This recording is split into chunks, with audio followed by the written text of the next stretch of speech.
Hello YouTube and welcome back to Crusader Kings 3 House of Mordecius, where we are trying to take over the entire world, or the entire known world, I suppose, at this juncture here in 883 AD. But the goal right at this very moment is to take this little slice of land here up to the north of Defed. We actually just recently took Defed, and now we're trying to take Ceredigion, I believe is how you would pronounce it. We're going to try to besiege them and take their land here. I totally forgot that we're actually on the 13th of January here in 883 AD. We overshot our end goal there a little bit, but no matter. If you like this video, please make sure to like it. Please make sure to comment and let me know what you think of Crusader Kings 3 and House of Mordecius. And make sure to subscribe so that you get notified every time I upload a new video. Make sure to share this with somebody who you think might enjoy this series. Trying to hit 100 subscribers by the end of 2025. So it'd be amazing if we could hit that goal. We're also in debt. We're negative 15 gold, and our prestige is just dropping. It's just plummeting.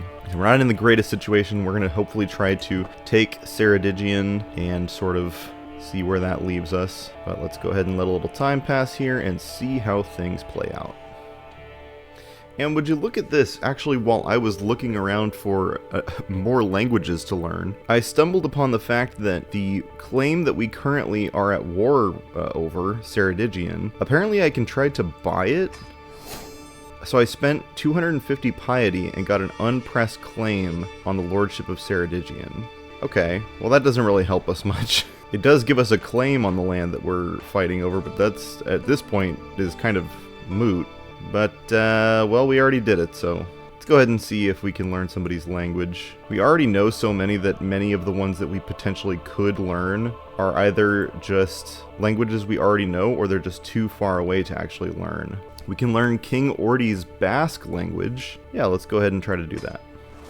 And this siege of Abertafi, I think is how you would pronounce it, is going to take 16 months. We have quite a ways to go on this siege. We increased our control in the Earldom of Ossory, so we lost the smuggling ring that was taking place there. Thank you very much, Airlaid. Airlaid once again not only showing his skill, but his dedication to the craft of keeping the lands at bay, the lands at peace. I'm going to try something a little bit ballsy, one might say. Since we have a pretty good hold on this city right here, and it's looking like the first army of Ariri in the north of where we're trying to take over, it doesn't really seem to be doing much. We're going to take the first army of Rosecray, and we are going to split it in half. The second army of Rosecray is going to move back over here to the barony of Abergwan, and we're going to turn them into raiders, and we're going to continue raiding north, just to get ourselves over the limit there for our gold, so that we're not in debt anymore, and maybe we can hopefully try to get closer to a level playing field in terms of gold. Because we are pretty broke right now, both in terms of gold and prestige, and honestly piety at this point. Really need to pump those numbers up. Well, for some reason it says that I am unable to raid, and I really don't understand why. Is it because of my government type? We are a tribal government at this very juncture, so I'm not really sure why we wouldn't be able to. Well, then I guess it's kind of useless, and I guess why not just send the second army up here to fight this army, the first army of Ariri up here. I don't really see a point in why not. It really sucks, though. I wanted to try to gain some gold from this whole venture, but them's the breaks. I'm informed my hostage, Ir, has at last arrived from Egdafilki. Jarl Torre's daughter will no doubt be anxious about her new life in Munster. Trust in your father, I reassure her. You will be treated well here. I'll show you to your room. So we can designate a guardian for Ir. Let's see, we're going to pick somebody who has the highest opinion of me in order to hopefully influence our hostage to not be so hostagey. Bishop Kassane by far has the highest opinion of us, and we have the opportunity to try to convert her culture and her faith, because she's so young. Spending time in the Duchy of Munster will possibly bring her over to our side when it comes to culture and faith, so we'll try to do that.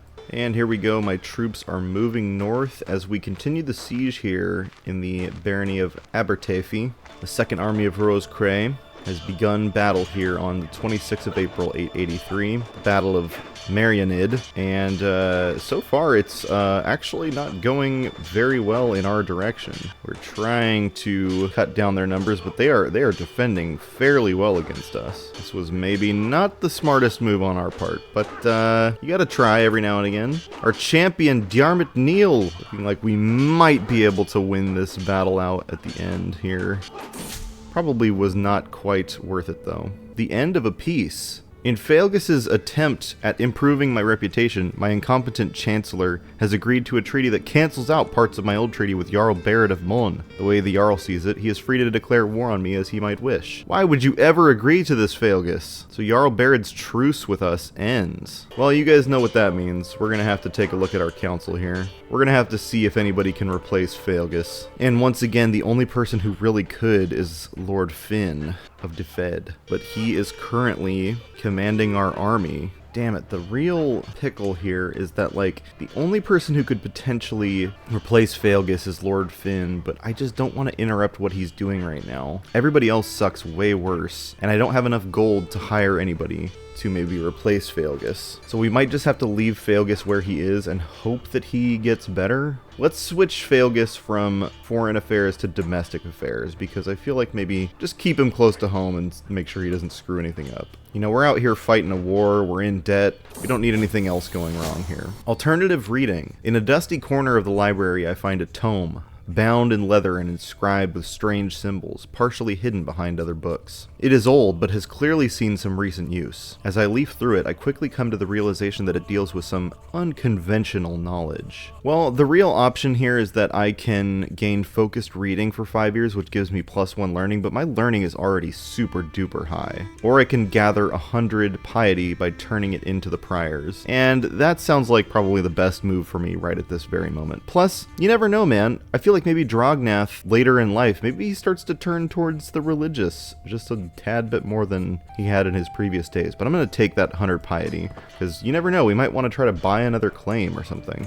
And here on the 25th of May, 884, we have victory at the Battle of Marianid. We have defeated our enemies there. We can ransom Earl Asa of Derby for 50 gold, which we will do. Normally we would keep them, but I need the gold right this second. We're going to have our second army of Rose Cray. Well, I was going to move them, but actually now they have begun their siege of this town up to the north, and, you know, I mean, why not? Unless presented with some reason why they maybe shouldn't do that. But yeah, maybe we'll just let them continue their siege.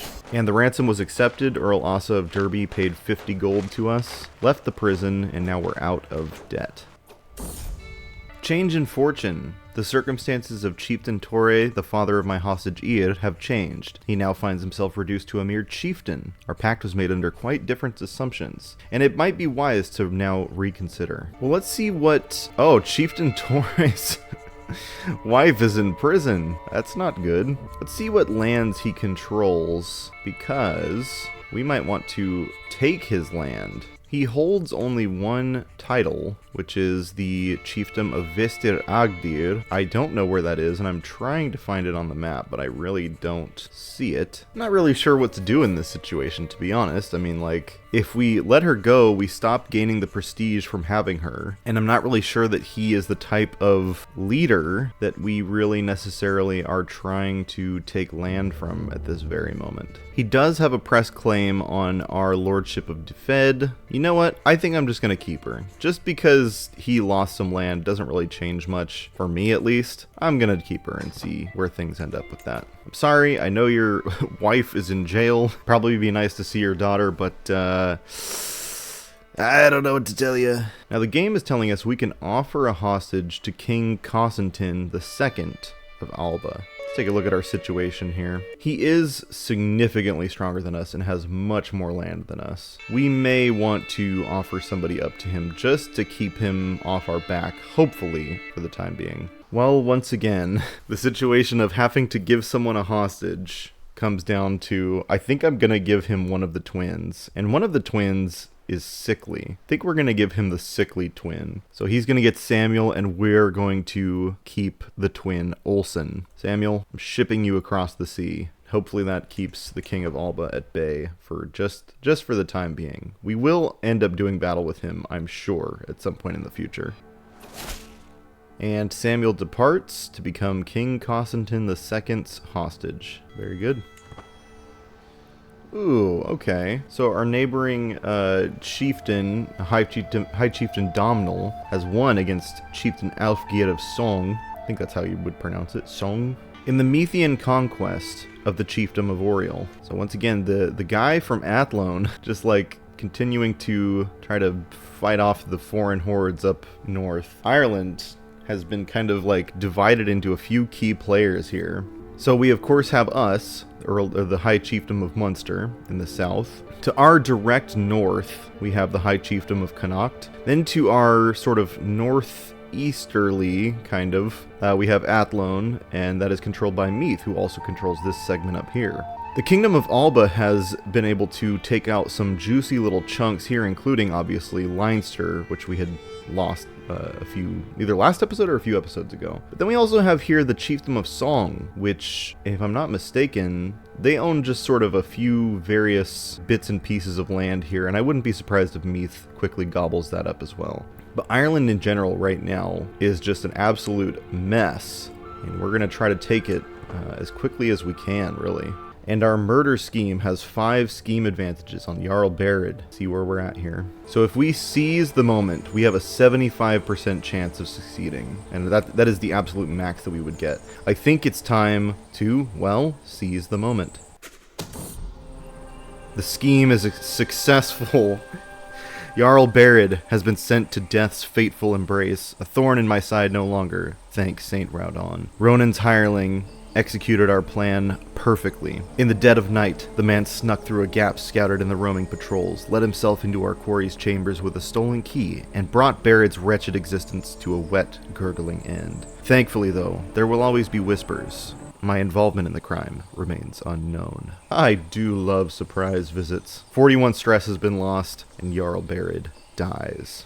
Excellent. So, I think this is the second murder that the High Chieftain Drognath has committed. We do have that murderer trait. Yeah, our two kills, Chieftain Garter of Osterland and Jarl Barid Iverson of the Mon. An absolute slaughter. Let's see who's in control of Jarl Barid's land now that he's dead. So yeah, it looks like it was basically divided up between two of his sons at least. They should be at least a little bit easier to attack now. We'll have to find out once we're able to end this war here in Ceredigion. Ideally, that will be sooner rather than later. But good work, everyone involved. This was a real combined effort between a bunch of people from my court, and so very glad they were able to pull it off. Don't mess with Chieftain Drognath. And on the 7th of October 883, our son Samuel has arrived safely in Alba, and King Constantine, weirdly enough, has a 24 opinion of us, which is not bad. So hopefully, with the hostage and his opinion of us, we'll be safe from his wrath for a few more years, ideally. And on 10th of November 883, we have won the siege. We now control Ceredigion, but our war score is still only at 79%. So we do need to continue this siege up north. What we're going to do is send our first army and send them to meet up with our second army to continue the siege. Let's take a look at our prisoners that we got here. We've got Bjorg Gatelind and Mafalda. We will go ahead and negotiate the release of Bjorg Gatelind on condition, of course, that she is recruited to our court. We gain a weak hook on her and she converts to insularism, though of course she may continue to practice Catholicism in secret. We'll go negotiate the release of Mafalda for the same things, although she will not accept if we demand that she is converted. So she is absolutely committed that she will not convert to our religion, so we will go ahead and just recruit her and gain a weak hook. And she's free to celebrate whatever religion she'd like. But the war is almost over. I can feel it in my bones. Ooh, little Samuel has passed away. Let's see what he died from. He's just died from being sickly at age 2. Poor little guy. Rest in peace, little Samuel. Gained 12 stress. And I wonder how that's going to impact the hostage situation with the Kingdom of Alba. I regret to inform you that your son Samuel is dead. Forgive me for so utterly failing in my duties as his warden. I hope you may one day forgive me, for both our sakes. I mean, it's not really your fault, bud. I mean, honestly, like, I gave you an incredibly sick child, and he just happened to die when he got to your shores. But nevertheless, it's always very sad when you see a child die. To the hysterical Drognath, I have no choice but to accept your conditions for my release. Signed, Mafalda. And the same from Bjorg. Well, welcome to the family, people. Even though you probably don't like us very much right now, I will be sure to take good care of you. Making acquaintances. My son Drognath seemed to enjoy our latest feast immensely. He got along quite well with everyone he spoke to, even the adult guests.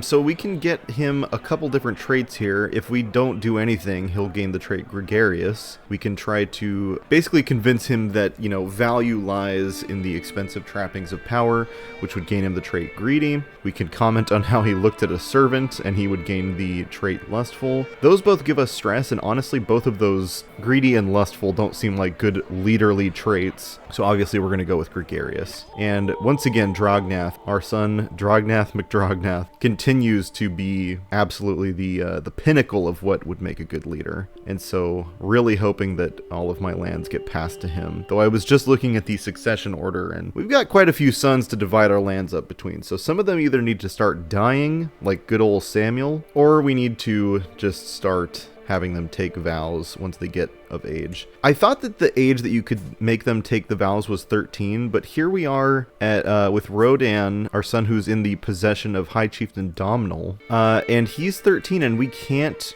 get him to take the vows. Now, I'm wondering, however, if because he is a hostage, maybe that's the reason he can't take the vows. I don't really know, to be honest. But nevertheless, we'll try to hopefully get Drognath to be our main guy here. The first army of Amwitig is headed north, presumably toward us. They're a hostile army controlled by Prince Rodri. Prince Rodri? Didn't we learn how to speak, like, Italian from you or something? What happened to you, man? I don't know. We're going to see where their army goes. Our two armies have met up at this point, and we are going to, we're going to go ahead and merge these two armies into one army under the control of good Lord Finn, and hopefully settle this siege here before the army arrives to attack us. And actually, it looks like they might be attacking somebody else. Maybe? I'm not really sure. It looks like they're heading towards Difflin as opposed to any of our lands. But we'll see. Got about 5 months left here on the siege of Harlech, and after that siege, ideally, Ceredigion will be under our control. And here we are on the final day of 883 AD. A lot has happened this year, but we are still at war, and it looks like we won't be able to resolve that war till next year. But it's also looking with the developments of, you know, the assassination of Lord Barry and several of other developments in our neck of the woods that we might be able to take a few more lands for ourselves here in the near future. But we'll see how that all turns out. If you like this video, please make sure to like it. Please make sure to comment and let me know what you think of Crusader Kings 3 and House of Mordecius. Make sure to subscribe so that you get notified every time I upload a new video. Make sure to share this video with anyone you think that might enjoy Crusader Kings 3. As always, guys, I will see you next time.